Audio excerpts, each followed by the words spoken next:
This video will help you with the blessings for candle lighting. There's only a couple of possibilities. First of all, we light candles every Shabbat, and pretty simple. Now, I just saw a movie called Afternoon Delight, and at the very end, they're trying to light Shabbat candles, and they have no idea what to do. They make all kinds of funny hand motions. So generally, we do this.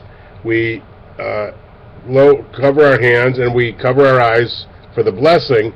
And the reason is pretty interesting, that in most mitzvot, you say the bracha, and then you do the mitzvah. But once you say the bracha for Shabbat candles, it's Shabbat, and you're not supposed to light any fire. So what we do is we light the candle before we say the bracha. We pretend it's not lit. We cover our eyes, and then after the bracha, the candles are lit. It's kind of like legal fiction. In any case, so you bring Shabbat in, cover your eyes. You have 2 candles at least. I grew up with 5, my mother's candelabra, because there were 2 adults and 3 kids, but at least 2.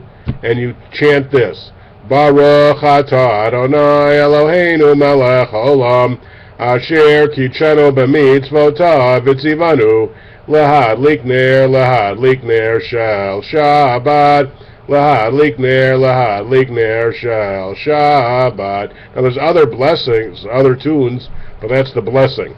Some Orthodox Jews might not like the fact that I used the technical names for God, but we're doing it for educational purposes, and so it doesn't strike us as a violation of the commandment against using God's name in vain. You might hear somebody teaching you with Baruch atah Hashem Eloheinu melekh olam. That's because they just believe that you shouldn't use God's name unless it's a real bracha. Now, if it's Shabbat and any holiday, including Pesach, Shavuot, and Sukkot, and on those holidays, conservative and Orthodox light candles the first 2 nights and last 2 nights.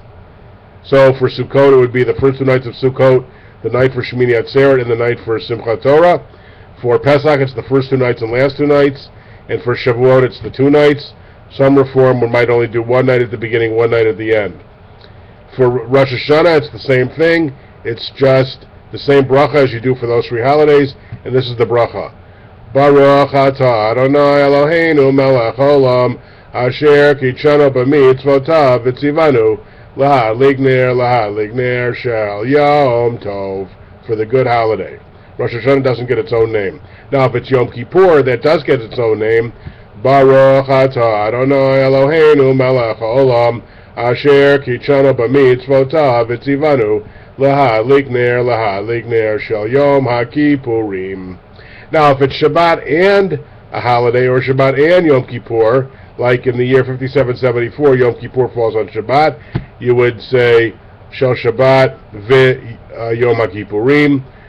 Some people do Shel Shabbat Shel Yom HaKippurim. So it sounds like this: Baruch atah Adonai Eloheinu melekh olam asher kitchenu b'mitzvotav v'tzivanu lahadlik ner Shel Shabbat v'Yom HaKippurim. Or Shel Yom HaKippur, Shabbat v'Shel Yom HaKippurim. And for the holidays, it would be lahadlik ner Shel Shabbat v'Yom Tov, or Shel Shabbat v'Shel Yom Tov. So those are the various blessings. Now, Hanukkah has its own melody and its own blessing that's different. Please don't use the Hanukkah blessing for Shabbat. Purim doesn't, it's not a Yom Tov technically, so, or Tu B'Shvat, it's technically not a Yom Tov, so you don't light candles. If you can pick up a Jewish calendar, it should tell you when the candles are lit by when the candlelight is. Now, in terms of candle lighting time for Shabbat, the general custom is, if you're following the law, 18 minutes before astronomical sunset. And if you get a little Jewish calendar, often it tells you times it tells you when candle lighting is. Often they don't adjust for daylight savings times, though, so you have to know when you're in daylight savings time to adjust. So anyway, those are the candle lighting blessings and one melody for Shabbat and Yom Tov and Yom HaKippurim.